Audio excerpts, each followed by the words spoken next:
Supergirl issue 42 sees the armored General Baines grab Krypto, telling Supergirl to surrender. Kara doesn't know who this woman is, but tells her to put her dog down, hitting her hand with her heat vision and getting the General to release Krypto. Kara knows that while she's been helping the people in the middle of this hurricane, she has been having hallucinations, but she knows this isn't a hallucination, since none of them have been strangers like this woman is. Baines calls in her people as Kara asks what monster attacks a dog. Baines says that the dog is an alien threat, as she suddenly turns into Zor-El, who calls his daughter a threat as well. The cyborg Superman attacks Supergirl, asking if they saw her as a traitor because of him, asking if humans finally understand she will never belong. Kara knows that Zor-El isn't real, as Baines tells her to stand down before she is put down. Krypto flies off as Bane charges the hero, slamming into the General's back and causing her to crash into a building. Krypto returns and Kara tells the dog that he should leave before Baines comes back, since she's got kryptonite weaponry in her armor.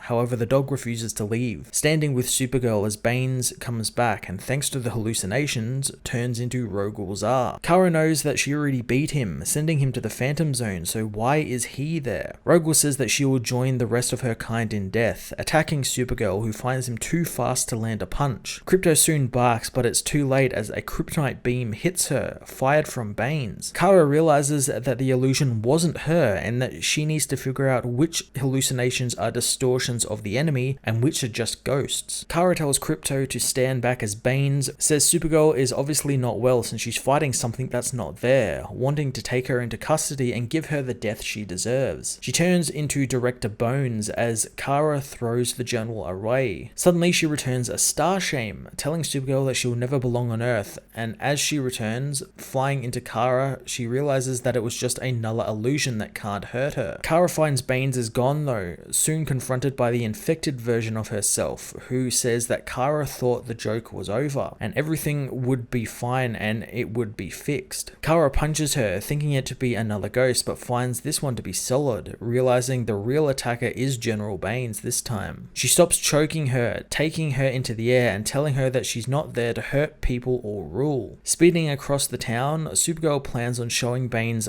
what they are both fighting for. Kara knows that the General doesn't see they are on the same side, so he wants to show her, taking her to an apartment building that is filled with people still. She tells Baines not everyone has made it out and Baines can see their heat signatures all over the building, a building that is beginning to fall apart. Kara says that Baines told her that these aren't her people and she's right, but just because they aren't her people and she isn't from Earth doesn't mean she can't protect them. Kara knows she isn't human, but because of that she can save these people, only if Baines lets her. Baines thinks this is some type of ploy for Supergirl to escape, but Kara says if she hates her so much, would she sacrifice these people to stop her? Baines says that she'll be watching her, leaving as Kara's full power begins to return, but she can't wait, heading into the apartments and telling everyone to gather on the 3rd floor. After guiding everyone down, she heads for a bridge, using it to collect all of the people on the building as it collapses. Later at a shelter, Kara thanks Baines for letting her get the people to safety, but the General says the hero is under arrest since she knows what Kara really is and the damage she can do. Soldiers surround her, but Kara knows their weapons won't stop her or do anything to her. Soon a woman asks why they are arresting her, since she saved them. The people gather around, telling the soldiers and Baines that Supergirl is a hero. Baines tries to calm them down, but the people surround Supergirl, telling her to escape. Kara flies out of the building, flying off into the sky as she wonders if maybe she doesn't belong on Earth, since she didn't choose to come here, she only chose to stay, and maybe that's enough. Flying towards the sun, Kara doesn't want to forget where she comes from and what happened to Krypton, since it reminds her of how better this world can be. She knows someday Earth might feel like her home and maybe she can show the people a better way, but for now, she has work to do. Supergirl issue 42 ended Supergirl's newest run on a hopeful yet quite vague note that wrapped up Jody House's story that tried to make the best of Kara being infected by the Batman who laughs. I did enjoy the aftermath of the infection and what effect it had on Kara, giving her this kind of like PTSD PTSD and kind of upended all of her life and effectively made her a villain in the eyes of the government. It was great also seeing this issue pay homage to all of the villains she fought over the previous 41 issues, going back to all the stuff that Steve Orlando did with the character during Rebirth. I did find the vague ending a little upsetting since it's very clear they don't have anything planned with Supergirl right now, which is a shame, which is why it's kind of left in limbo at the end there. And it's a real shame, especially since that recent Digital First World's Finest issue came out with a new cool status quo shift for that version of Kara that I think would have done really well here. I'm going to give this issue a 7.5 out of 10.